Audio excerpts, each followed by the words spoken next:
الحمد لله رب العالمين، والعاقبة للمتقين، والصلاة والسلام على رسوله الأمين وعلى آله وأصحابه أجمعين. أما بعد، فيا معشر المسلمين، أوصيكم ونفسي أولا بتقوى الله عز وجل والتمسك بالسنة المطهرة، ثم أوصيكم ونفسي بإقامة الصلوات الخمس مع جماعة المسلمين. إخوة الإيمان، أمر الله سبحانه وتعالى بالمحافظة على الصلوات قائلا: حافظوا على الصلوات والصلاة الوسطى.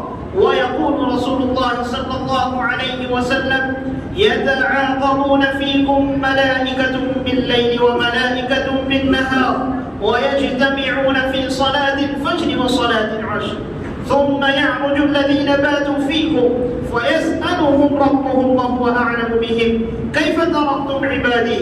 فيقولون: تركناهم وهم يصلون وأتيناهم وهم يصلون.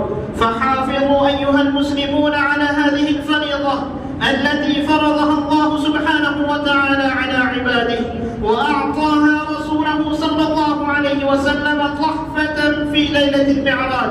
وقال رسول الله صلى الله عليه وسلم: قرة عين لي في الصلاة، ألا ترون أن طواف بيت الله لا يزال يستمر في اليوم والليلة إلا عند إقامة الصلاة.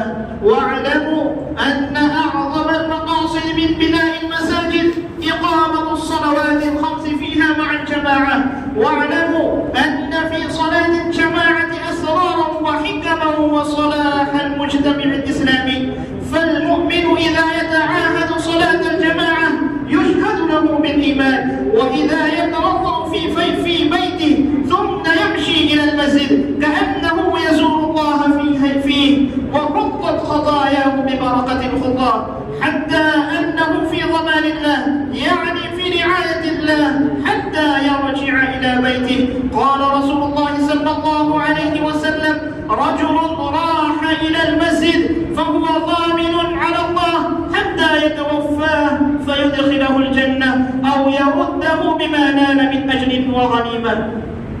وقال رسول الله صلى الله عليه وسلم: من صلى العشاء في جماعة فكأنما قام نصف الليل، ومن صلى الصبح في جماعة فكأنما صلى الليل كله. أخرجه الإمام مسلم. وقال صلى الله عليه وسلم: بشروا المشائين في الظلم إلى المساجد بالنور التام يوم القيامة. وفي رواية قال رسول الله صلى الله عليه وسلم: من صلى الصبح فهو في ذمة الله.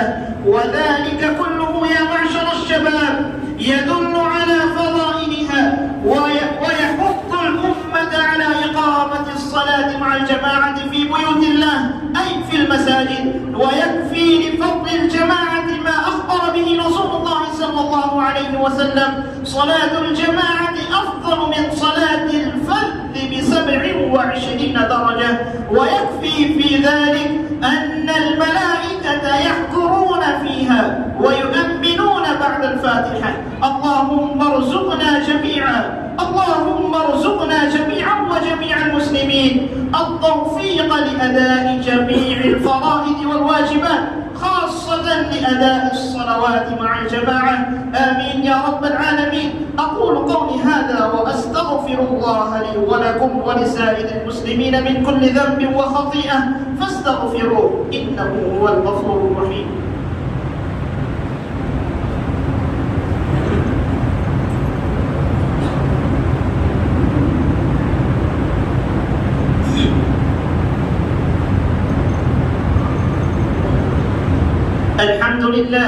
الحمد لله نحمده ونستعينه ونستغفره ونؤمن به ونتوكل عليه، ونعوذ بالله من شرور أنفسنا ومن سيئات أعمالنا. من يهده الله فلا مضل له، ومن يضلله فلا هادي له.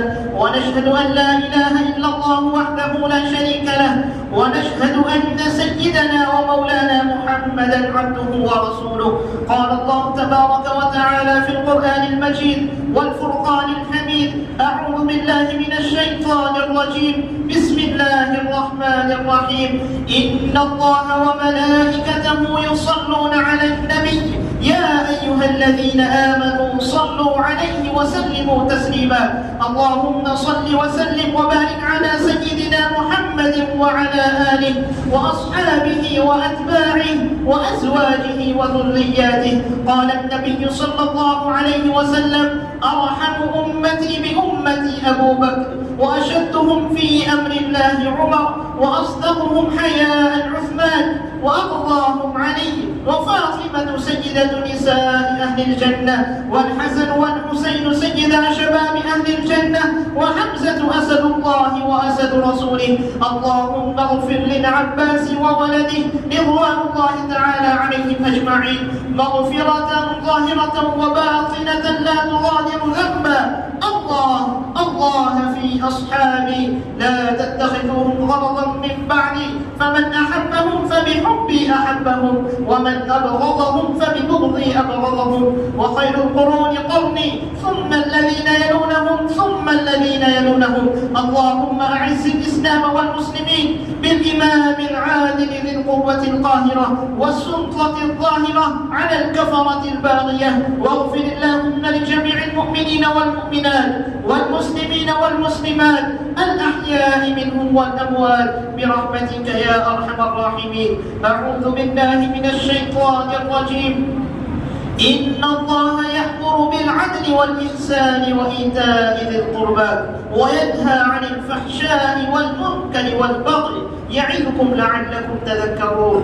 اذكروا الله العلي يذكركم وادعوه يستجب لكم ولذكر الله أكبر والله يعلم ما تصنعون.